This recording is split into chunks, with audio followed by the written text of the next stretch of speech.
நார்மலாக கடைசியில் கூப்பிடுறவங்க நல்லா பேசுவாங்க. சுதப்பிரமன் வந்து கடைசியில் பேச விட்டீங்க. ஸோ இந்த விழாவுக்கு வந்திருக்கும்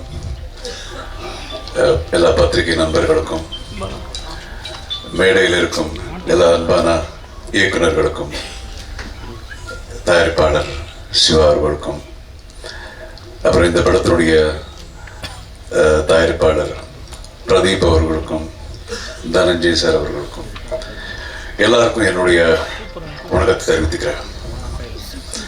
அப்புறம் இங்கே பேசும்போது சில பேர் சொல்லிட்டு இருந்தாங்க வேற லெவல்.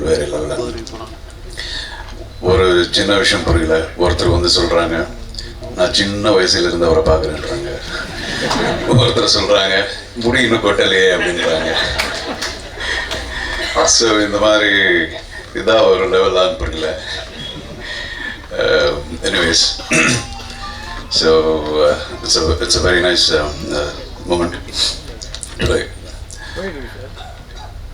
ரொம்ப கான்ஃபிடென்ட்டாக ஒரு நல்ல டீமோட ஒரு நல்ல வெற்றிகரமான படத்தை பண்ணியிருக்கோம் அப்படின்னு தைரியமாக இன்னைக்கு வந்து உங்க முன்னாடி நிற்கிறோம். இந்த படம் ஒவ்வொரு படம் ஆஸ் அன் ஆக்டராக நான் ஒத்துக்கும் போது படத்தினுடைய எலிவேஷன் ஆஃப் மை கேரக்டர் எப்படி இருக்கும் அப்படின்னு தான் நான் இப்போவும் பார்ப்பேன். And more than that totality என்னுடைய கேரக்டர் மட்டும் இல்லை, டோட்டலாக ஒரு கதை எப்படி இருக்கு அப்படிங்கிறது ரொம்ப பார்க்குறது உண்டு. அப்படி பார்க்கும்போது இந்த கதை நான் கேட்டப்போ எனக்கு ஃபர்ஸ்ட் தோணுது வந்து it is the totality of the picture. படத்தில் இருக்கிற எல்லா கேரக்டர்ஸ், ஹீரோ, ஹீரோயின், அப்புறம் என்னுடைய ஒரு character, Nassar sir character, Seetha அவங்க நடிச்சிருக்காங்க, அவங்க கேரக்டர் எல்லா படத்தில் ஒரு பில்லர் மாதிரி இருந்தது. இது பெருசு இது கம்மி அப்படின்னு இல்லாமல் director, I mean the presentation of characterisations were fantabulous. And the screenplay of the movie, screenplay வந்து உண்மையிலே it was like mind blowing. இது யூனோ எந்த ஒரு சீக்வன்ஸ் கூட நீங்கள் எதிர்பார்க்க முடியாது. இது ஆனதுக்கப்புறம் இது அப்படி யோசிக்கவே முடியாது. அந்த மாதிரி Andrew ton a wonderful job. And I should talk about Andrew. என்னதான் சில இடத்துல நம்ம இது ஒரு 160 படம் மேலாச்சு. நிறைய தடவை மோஸ்ட் ஆஃப் த டைம் கதை கேட்கும்போது ரொம்ப பிரமாதமாக இருக்கும், ஆனால் தியேட்டரில் வந்து பார்க்கும்போது வேறு மாதிரி இருக்கும். It's because of the presentation. சில டைரக்டர்ஸ் வந்து எக்ஸ்ட்ராடனரியாக பண்ணிடுவாங்க. நம்ம கதை கேட்டதை விட சிலது கொஞ்சம் மிஸ் ஆயிரும். பட் ஆண்ட்ரியூ எனக்கு ஃபஸ்ட் டைம் சொன்ன அந்த கதை எனக்கு ஃபுல்லாக படம் நான் பார்த்துருக்கேன். அது அப்படியே you know 10 times more then that. அதே ப்ரெசன்டேஷன் கதை வந்து பேப்பரில் சொல்கிறது வந்து திரையிலே சொல்கிறது அப்படிங்கிறது தான் ரொம்ப important direction. So he done a wonderful job. எல்லா விதத்துலேயும் ஒவ்வொரு கேரக்டர் ப்ரெசென்ட் பண்ணதுலேயும் is done a fantabulous job. Thank you, Andrew.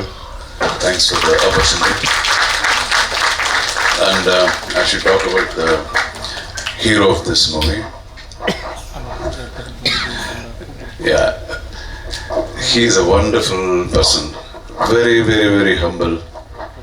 Anthony, Vijay Antony அவர்கள் very humble man. இது நீங்கள் அவர் பேசுறது பார்த்தாலே உங்களுக்கு தெரிஞ்சிருக்கும். Multi-faced, multi-talented. A music director, actor, producer, and a human being. It was wonderful working with him. நிறைய விஷயங்கள் வந்து அவர் கொஞ்சம் கூட ஹிப்போக்ரட்டிக்காக இருக்க மாட்டார். அண்ட் கொடுக்குற ஒரு தன்மை ஜாஸ்தி இருக்கு அவருக்கு. நீங்கள் பார்த்தீங்கன்னா music, he himself is a music director. அவர் கூட ஒர்க் பண்ணிட்டு ஒருத்தராக இந்த படத்துக்கு ஒரு மியூசிக் டைரக்டர் ஆக்கி அந்த அழகை பார்க்குறாரு. So I wish you all that is best in life.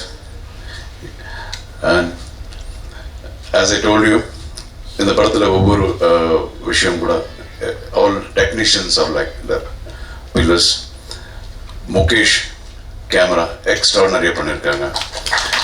இந்த ரொம்ப சின்ன பையன் பார்த்தா, பட் ரொம்ப பிரமாதமாக பண்ணியிருக்காரு. ஒவ்வொரு ஃப்ரேம் கூட இப்போ எல்லாரும் அதான் பேசினாங்க, பட் உண்மை அதுதான் பேச முடியும். He has done a fabulous job. And இது நம்ம பேக்ரவுண்ட் ஸ்கோர் மியூசிக்கு நீங்கள் பார்த்துருக்கீங்க, ஆனால் பேக்ரவுண்ட் ஸ்கோர் பார்க்கல, கொஞ்சம் தான் பார்த்துருக்கேன். But that will again like speak. மியூசிக்லேயே அவர் வந்து படத்தினுடைய எக்ஸ்பிரஷன் கொடுத்துருக்காரு, ரொம்ப பிரமாதம் இருக்குது. He will go to different levels and all the best. And Vinod நம்ம எடிட்டர் அவங்களாம் they've done a wonderful job. And படத்தினுடைய ஹீரோயின் ஆஷிமா, அவங்க கூட முதல் படம் மாதிரி இல்லை, ரொம்ப நல்லா பண்ணியிருக்காங்க. ரொம்ப பயந்து ஒவ்வொரு சீன் எப்படி பண்ணணும் எல்லாரையும் கேட்டு சீனியர் ஆர்டிஸ்ட் எல்லாம் கேட்டு அவங்க பண்ணியிருக்காங்க. Very I wish you all the best and welcome to our Tamil film industry. But என்ன என் கூட ஒரு சாங் இருக்குன்னு சொன்னாங்க, அவங்க அப்புறம் எடுக்கல. அண்ட் இன்னைக்கு நம்ம விஜய் ஆண்டோனி ஒரு பொய் சொல்லிட்டாரு. அங்கே வேற இன்டர்வியூஸ் எல்லாம் இருந்தது. அந்த இன்டர்வியூஸில் சொன்னார், என்ன சார் சாங்கெல்லாம் ஐ மீன் படத்தில் ஹீரோயின் இருக்கு, கெமிஸ்ட்ரி, ஐயோ எனக்கு தெரியாது சார், கெமிஸ்ட்ரினா என்ன சார் அப்படின்னு சொன்னார். இப்போ பாட்டு பார்க்கும்போது தெரிஞ்சது இப்படி பெரிய பொய் சொல்லியிருக்காரு சொல்லிட்டு. அண்ட் அகெயின் சார் சொல்லிட்டு இருந்தார், டைரக்டர் ரொம்ப ஒவ்வொரு சீன்கே பண்ணும்போது கூட ரொம்ப தான் நான் கேட்குறேன், ரொம்ப கேள்வி கேட்குறேன்னா இப்போ இங்கே இருக்க டைரக்டர்ஸ் யாரும் வேலையை கொடுக்க மாட்டாங்க. So anyways it was wonderful being a part of this movie and thank you so much. நல்ல படம் பண்ண முயற்சி பண்ணியிருக்கோம். தயவுசெய்து எல்லாம் வந்து பாருங்கள், தியேட்டரில் பாருங்கள். God bless you all. Jai Hind.